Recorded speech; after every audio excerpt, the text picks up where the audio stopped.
Hey guys, welcome back to our channel.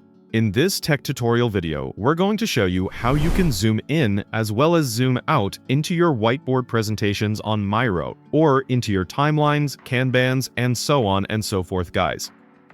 Being able to control your zoom level is super helpful when you're working on large boards, navigating complex diagrams, or focusing on small details without losing your place. So let's dive into it. So as you can see, we're on that board here. And there are two ways how you can zoom in and zoom out, guys. Option number one, you can use the zoom buttons in the bottom right corner, the minus and plus icons. Click into them to either zoom out or zoom in to your board, as you can see.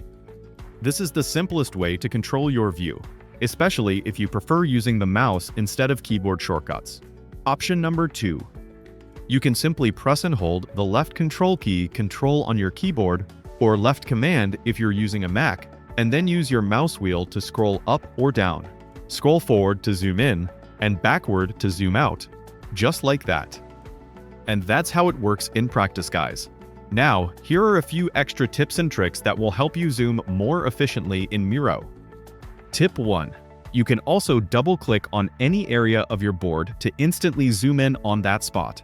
Great for quickly focusing on details or specific elements. Tip 2. To reset your view back to normal, click the Fit to Screen option, the small rectangle icon located near the zoom buttons. This centers your entire board so you don't get lost when zoomed in too far. Tip 3.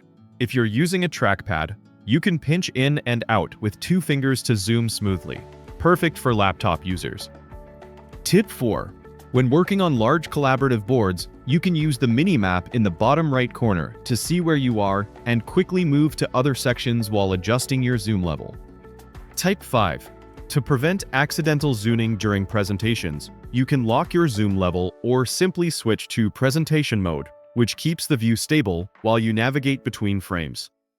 And that's basically it, guys. 2 easy ways to zoom in and zoom out in Miro, plus a few bonus tricks to make navigation smoother and faster. Thanks for watching. Hope you enjoyed this video, got something from it, and learned how to navigate your Miro boards more efficiently. If you did, make sure to like this video, subscribe to the channel, and hit a notification bell so you don't miss future Miro tutorials and productivity tips. We'll catch you later. Happy creating and zooming.